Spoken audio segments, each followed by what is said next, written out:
Good morning, welcome to Quick and Early Miracles.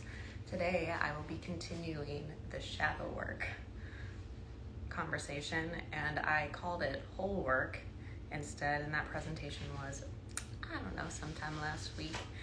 And today I'm going to build on it by exploring self-acceptance. Good morning, everybody, welcome. So why is it so hard to see that we're not so cool after all? And it's funny because you, or at least I did, and most I interact with do, seem to not think that they think that they're that cool and or that they need to be that way. In fact, they generally think that they think the opposite. And yet we have this sort of psyche sensitivity where I call it sometimes psyche security or psyche survival, where we're like, please don't destroy my idea that I'm as cool as I think I am. And we might think that we're cool in the ways that we suffer in comparison to other people. We may think that we're cool and that our childhood was worse than yours. We may think that we're cool that we spent 80 hours at the office last week. And so it doesn't necessarily mean that the ways that we're thinking about ourselves are in positive lights, but the cool thing is more like, see how special I am? And yet we're all just sort of like these little pegs of people, individual beautiful snowflakes, but equal. And so when it comes to self-acceptance and doing the shadow work, sometimes it's really distasteful to that part of you that's like I gotta be good, I gotta be different, to really just see you're like everybody else. And yes, there's a range of experience out there, and again, we are all beautiful, unique snowflakes, and at the same time, we're human. And if you've ever seen the movie Trading Places, or if you haven't, it's an old movie. I don't know how old one. See, that's a great lesson on language, because I say old, and that could be like, in your head, that might indicate like a 1940s movie, or it might indicate 2010. When I say old, in that context, what I meant was like, maybe it's the 80s. It's a movie with Eddie Murphy and Dan Aykroyd. And Eddie Murphy lives on the streets, and Dan Aykroyd is a trader on Wall Street. And through a twist of fates via these older gentlemen, heckler types, who are bored, they switch places. They trade places. And in the trading of places, so do their preferences and their habits and the ways that they behave. And you can kind of see that when we talk about like who's, the 5 most important people in your life influence how you express. Like where we think that we're the way that we are because we're the way that we are, but it's a lot more complex than that, and it usually is very like environmental. And the environment can be external, like I was talking about, like living in a penthouse versus living in the, little street area, or it could be your internal environment. So we're each working with different, genes, biology, physiology, like all of these different things inside that allow for me to be me and you to be you, and they're always moving and changing, and it's not separate from the environment, So my point anyhow is that like you're not as cool as you think you are already, because who you think you are is largely dependent on those things, which means, can you really take credit for them? When we're looking at willpower, and this is something that I see a lot of self-judgment on, because I'm in behavior change, and that had been like my niche, and it still is around behavior, but it's expanded a little. And by the time someone gets to me, they're really frustrated and they're kind of embarrassed. They're like, why the fuck can't I just lose weight? Or why can't I get out of this relationship? Or why can't I stand up for myself? Or why am I still broke? Like, why can't I change what I'm doing? And there's this like, thanks Nike, like just do it works in some places in some ways. And when it doesn't mean that you don't care. It doesn't mean that you don't want to try. It doesn't mean that you don't have the skills. It just means that your beliefs that would allow for you to consistently do the thing and or hold the result in your life and or like whether or not that's even correct for you, like they're not consistent with the things. You can't just do it. You can't. It's like oil and water. You can shake it till you're blue in the face, but like they don't work together. You have to have the beliefs consistent with, again, the behavior and or the results, and or it needs to be like it's something that you want for yourself and not just because you think that you're supposed to have it. Sometimes I work with people who I call them X-Men, and they're like on the magical side, and that to me means like they've lived kind of it's a little bit more challenging for them to accept some of like the societal practices, and they've generally gone through some personal pain and have like some like mutations, some like individual skills that are, if wielded unintentionally or in fear, can be really hurtful. Like, here I am, talking about these things, doing this work. You can only imagine what happens up top here. And if I'm using that skill in a way that I think I need to survive, like for myself, or it's a bitch to be able to consider all of these different levels if I'm not considering them from a place of love or inspiration or creativity or service. And so I generally work with people who have a skill set that they're learning how to get on top of instead of like get stuck under. And my point was that I forgot what my point was. I got excited. I think I see Shauna there. I started somewhere, and I'll probably get back there. Okay, so we're talking about self-acceptance, and what was I gonna say? Oh, it'll come to me. And so I started out by saying, like, one of the reasons we resist seeing our shadow and working with it is because how will we be special? And again, it doesn't have to be like something that you might not be preserving the idea of you being perfect. You might be preserving the idea of you being different through how hard you're suffering or how much that relationship sucks or whatever. Good morning. Hey, girl. So the first step, when you start to see something kind of like on the periphery where you're like, hey, wow, that like difficulty, what if I allowed perhaps that was the function of something inside of me instead of their fault? Like, what might I see here? What might this be showing about myself? What feedback am I getting that I've been resistant of? If everybody's saying that I'm kind of this way, am I? And I think it's healthy not to take in feedback without questioning, like, but you can be curious. Again, if this is an area that's not working for you, like maybe there is something there for you to look at. The first step is like, let it be cute though.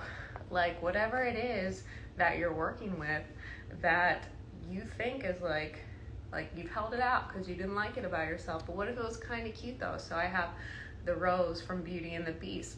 Well, he was a beast, but he was kind of cute though.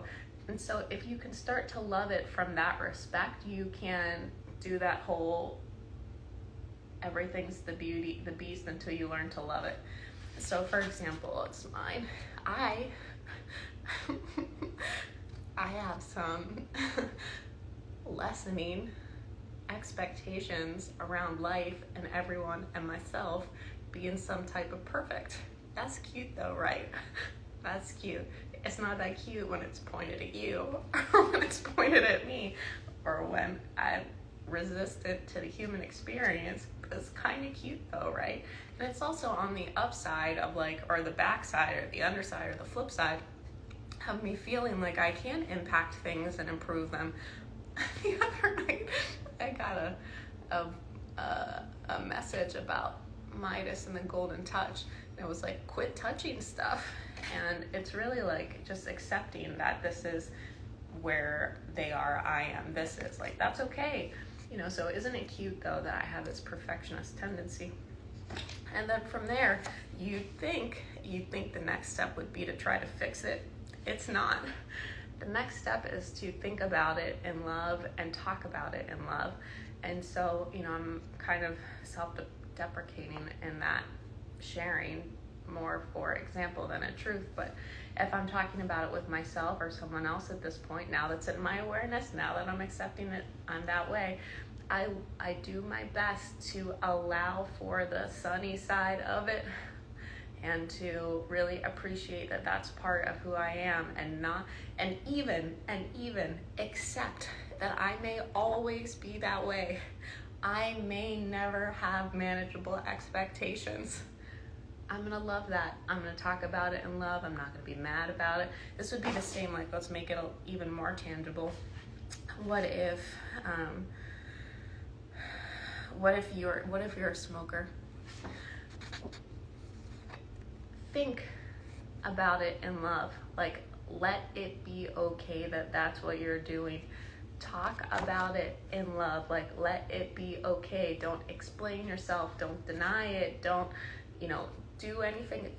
Nothing about it. Just talk about it only in love. Like, it's the nicest shit you could say to somebody. Like, if somebody was like, here, watch my baby, that quality of, like, conversation. Like, you're not going to tell somebody else's baby mean things. Like, don't talk to yourself that way. Don't think about it that way. So if you're just joining, what I'm talking about today is another half, or an expansion on the shadow work conversation, where I'm talking about self-acceptance. I started by saying some of the barriers that are there. We want to be special. We so badly want to be special. You're special without trying. You don't have to do anything special to be special. Once you kind of get over that you're not that cool, then you can find and allow for some of your shadowy aspects into your awareness, and start by just letting them be cute, though. Oh man, isn't that cute? I get angry at people for no fucking reason. Like, isn't it cute? Like, I tell people to do things I'm not doing myself. Like, whatever it is, like, let it be cute to start. And if you want, look for the upside of it. There's generally another side. From there, think and speak about it in love. Like, don't beat yourself up about it. If you spent the last 15 years being like a raging asshole, that's okay. Like, start now to be different. If you put yourself in a position where you're gonna make you feel bad about that, you know what? You're not gonna be that great of a person right now to be around. You're not going to be able to really do anything meaningful with that experience, because you'll feel so bad about yourself. So, like, as best you can, definitely feel what needs to be feel in that example. Like, if you need to apologize to somebody, great. If you need to write it all out so you can really, like, accept, like, these are the choices that I made, these are the things that I saw, this is what I did. Like, get it out, look at it, and then let it go. And if you're not sure why you would want to do that, see what happens when you don't. Compare the two situations. Let yourself imagine that you spend the next 10 years beating yourself up, and then what do you accomplish? How can you be available to other people? What's your main point? Are you accomplishing it through that activity? Versus if you are kind to yourself and you let it go. And then at an environmental level, I have pad and empower. Support you in the integration and the change. So if it's a long-standing habit, or if it's a habit of action or habit of thought, like, support you in the change. Pad it, make it easy. Empower, make it, like, accessible. So for the perfection one, I said I can pad it by when I notice that I'm selecting a target, I can expand the target a little bit, or play around with it, like twist it around, like accept that I know that I'm doing that, and then work with it. And then empower would be like, I could empower myself by acknowledging it with other people. I could empower other people to communicate with me when they think that I'm doing it. Like, create an environment that helps you make the change. Going back to the idea of willpower. Oh, that's where I was going with the X-Men thing. The idea of willpower. Like, you could run into the wind, and that might be an interesting experience for a while. But, like, you could also not.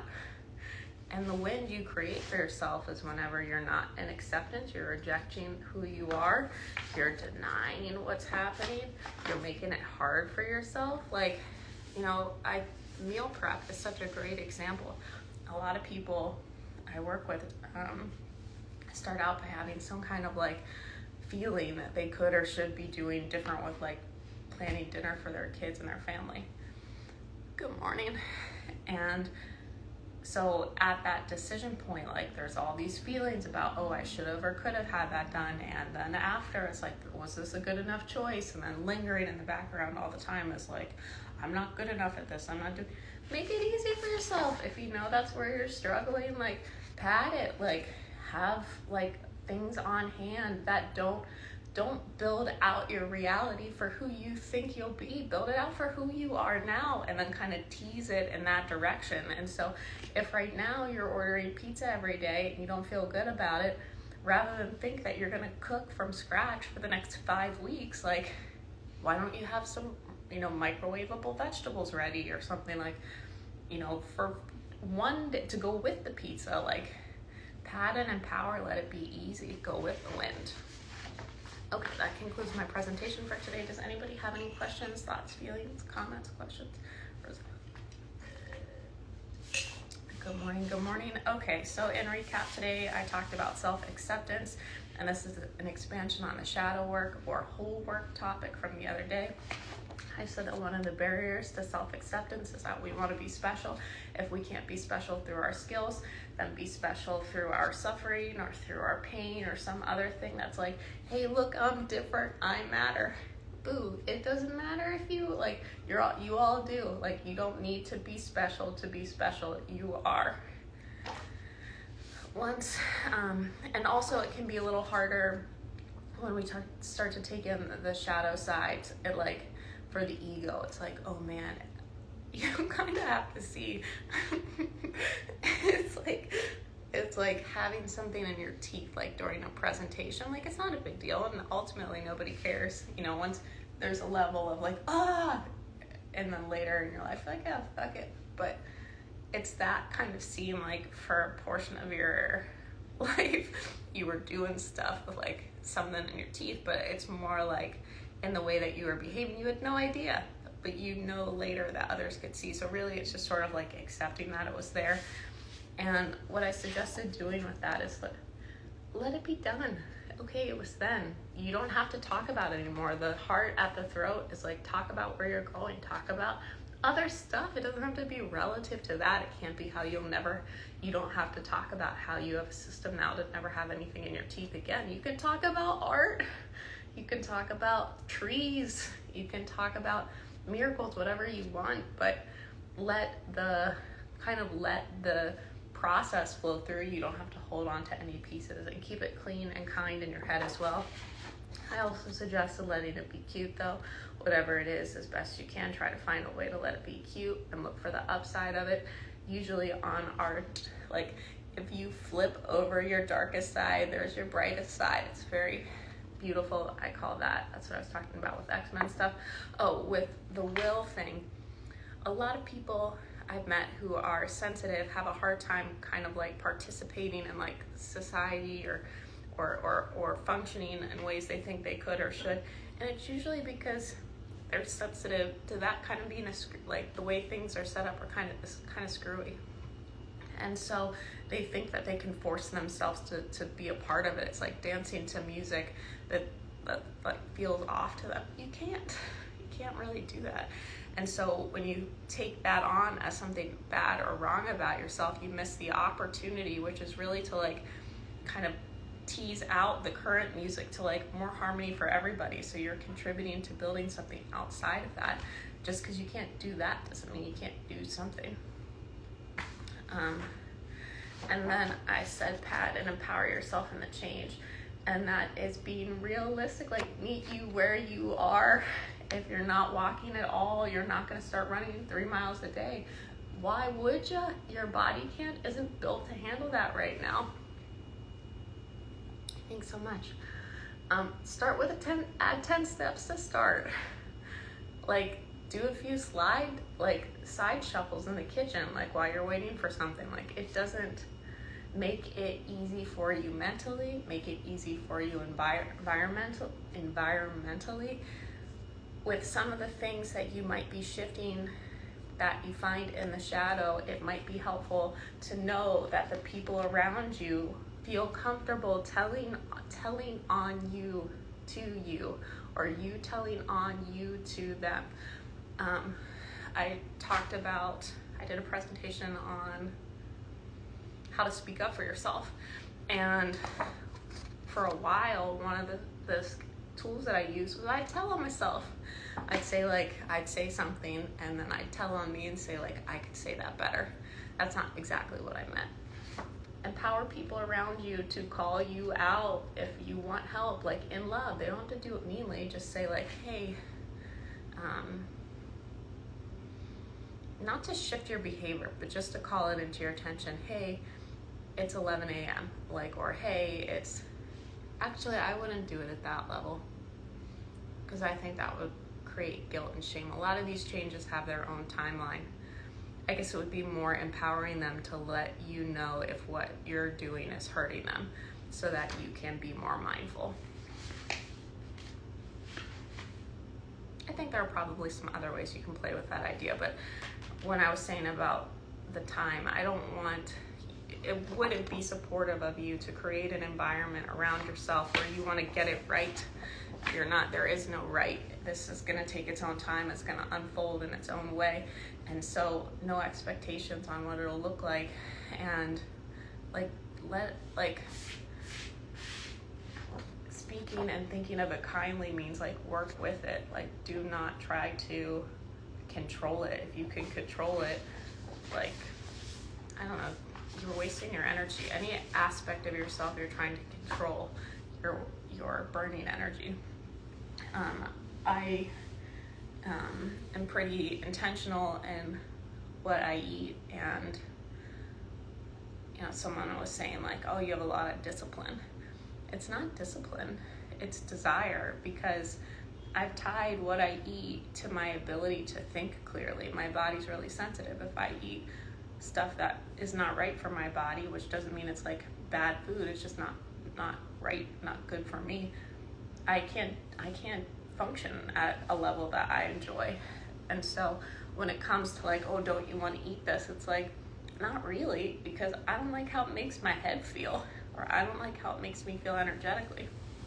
So if you can, and this is the work that I do with clients, instead of pushing you to only eat this, like, create an environment, a context of information so that you want to do it. And then you're not using force to control you a certain way. It's really natural. I want to go to bed by 10 so that I can wake up early.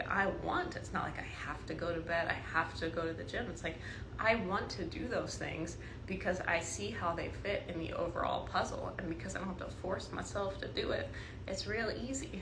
And because I don't have any judgment around it, like if I have a Whole Foods frozen pizza, or if I don't go to the gym today, it's not this end of the world, you're failing thing. It's just like, that's not what we did today, period. And it's super nice to have that relationship with yourself, because then you move with you, be on your own team. Anything else before I close today? Thanks everybody for coming out.